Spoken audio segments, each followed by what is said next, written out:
The Joe Rogan Experience.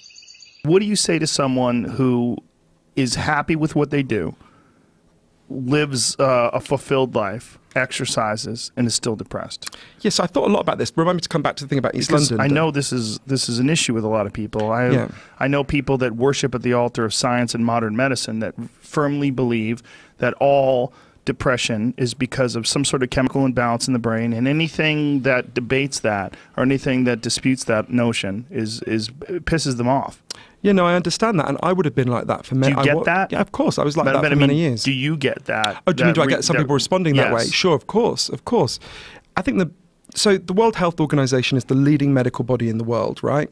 They did a study of all the best evidence, and they explained very clearly that mental health is a social indicator, right? It has social causes. It needs social solutions as well as individual solutions. The science on this is overwhelming. You won't get many scientists who say, in fact, you struggle to find any scientists who say depression is purely a biological phenomenon, right? Pretty much everyone agrees there's some social and psychological component. I think there's a weird disconnect between what the scientists know and what the public is told, right?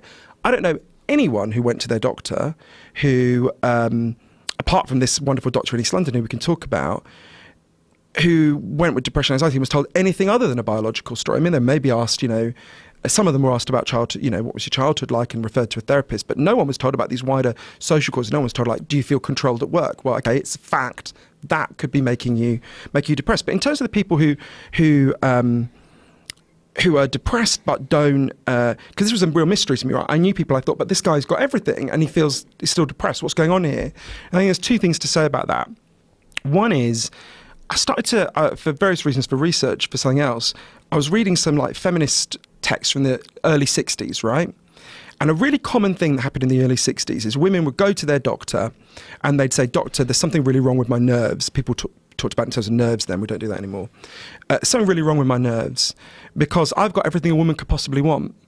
I've got a husband who doesn't beat me, I've got a car, I've got a washing machine, I've got 2 kids, but I feel like shit, right? And the doctor would go, you're right, and give a Valium. Now, if we could travel back in time and speak to those women, what we'd say is, right, you've got everything you could possibly want by the standards of the culture, but the standards of the culture are just wrong, right? As a woman, as a human being, you need more than just a washing machine and a car, right? You need a fulfilling life, you need to have meaning and purpose. And a very similar thing I think is happening today. So for example, when I speak to people who say, I've got everything I could want, but I feel like shit. So tell me about your life. Very often they're working really hard in prestigious jobs that they don't like, they don't enjoy hour by hour, to buy things that don't give them pleasure. It comes back to this hijacking by junk values that we're talking about that Professor Tim Kasser discovered.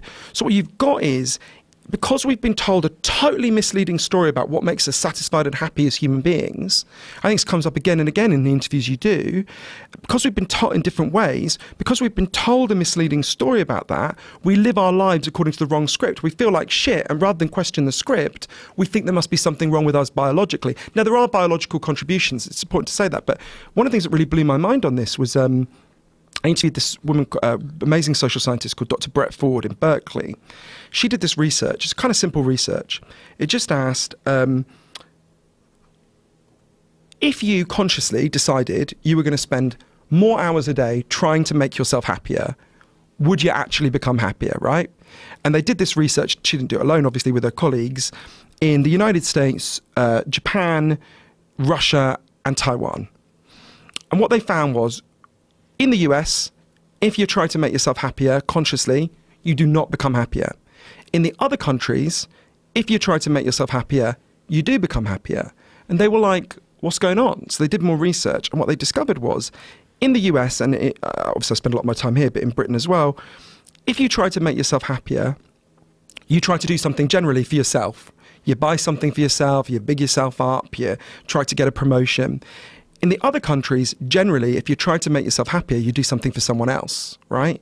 You try to help your friends, your family, your community. Wait a minute. What countries So it's Japan, this? Russia, and China. It's most of the rest of the world. They stress this, that this is a part of their culture, that if you want to be happy, you do something for someone else? It's so implicit in the culture that they live collectively that it's not even, just like we wouldn't even, if you said, do you think happiness is an individualistic thing? We'd be like, what are you even talking about? Isn't that sort of an extrinsic idea as well? The idea that you're going to be happy by trying to make other people happy? Well, this is the thing. So intrinsic values are not about just internal to yourself. Right. They're things that you value. So your intrinsic value could be spending time with your kids, right? That was probably most people's strongest intrinsic value if they're parents, is being with their kids, bonding with their kids, loving their kids. But my point is, if your goal is to get happy, and the way you've chosen to get happy is, I'm going to get happy by making other people happy, that seems very strange.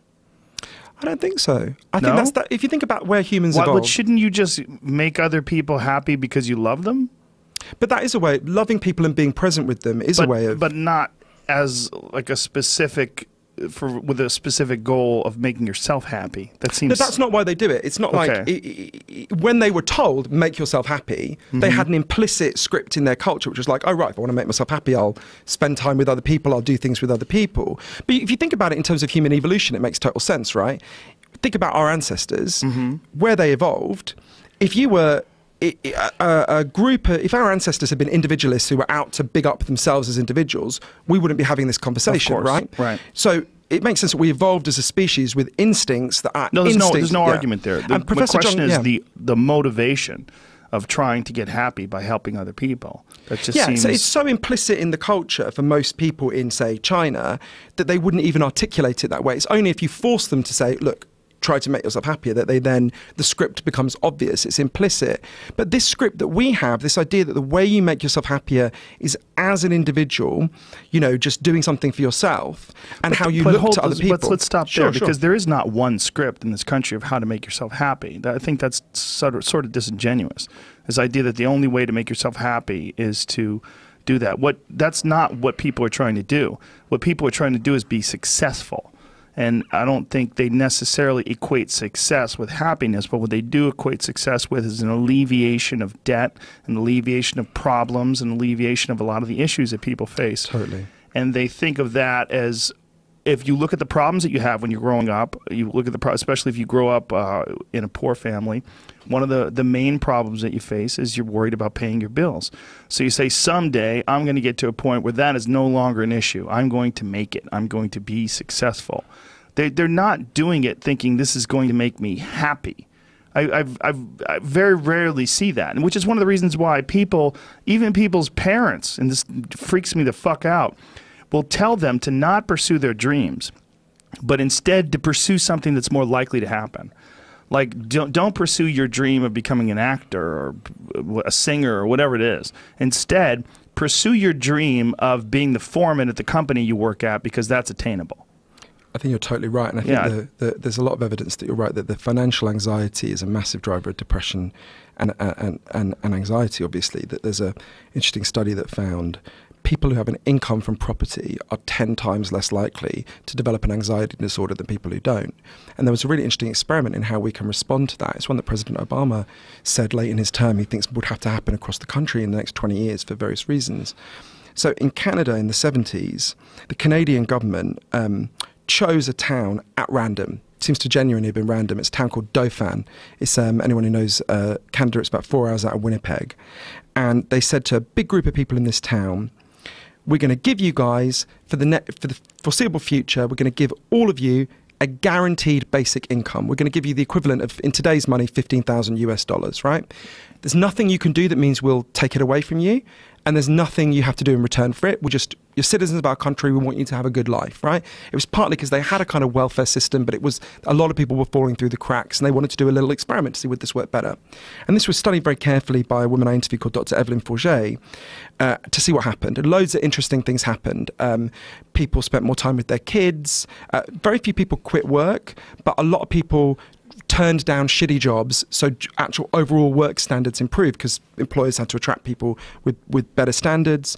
But for me, the most interesting thing is there was a huge fall in depression and anxiety, right? Depression and anxiety that was so severe people had to be hospitalized fell by 9%. Which is remarkable in just 3 years. And then the program ended. Dr. Forget said to me, I thought so much about that what I'd learned about the cow. Dr. Forget said, that's an antidepressant, right? We should expand our idea of an antidepressant to be anything that reduces depression. Now, that should include pills, but also, so you're totally right. I mean, look, I grew up, my dad's a bus driver, my mum worked in a shelter, my grandmother cleaned toilets. Financial anxiety is a massive driver of of the despair. I mean, more than half of all Americans have not, because of the incredible financial pressure they've been put under, got $500 set aside for if a crisis comes along, right? So you're talking about, that's a huge drop. And again, that's really important, because explain to people, if that's making you depressed and anxious, don't let a doctor tell you you've just got a chemical imbalance in your brain, right? But do doctors still say that? All the time. My nephew's best friend just literally a couple of weeks ago went to the doctor and was told, yeah, you've got a dopamine imbalance. The doctor said it's migrated in the 20 years since I went there from a serotonin. Was this in England or in the United States? This was in England, but I get contacted constantly by people who are being told they've got chemical imbalances in their brains. Are they just as likely to prescribe antidepressants in England as they are American? It's slightly lower, but it's still exceptionally high. It's still, yeah. There's that narrative that an antidepressant must be in some sort of a pill form, and that even the expression antidepressant and antidepressant, it's a very confusing thing that we've sort of adopted very quickly in this country, and it's relatively recent, over the last 60, 70 years. And the people that have antidepressants in their body, that take them all the time and swear by them, boy, if you try to tell them in any way that there's a better option, they get extremely defensive. I have a friend, she's very smart, and she's one of the people that will, very aggressively debate this idea that it's anything but a chemical imbalance. But she doesn't take care of her body. She doesn't exercise all the time. She's slightly overweight. She doesn't eat the best foods. It's a weird thing. Well, and she's living in a society and culture that has all these forces that are rising that make people feel terrible, right? Yeah. And so a big thing for me is when I'm talking to this, because I've had some of that reaction as well, not too much, but I've had some of that reaction as well.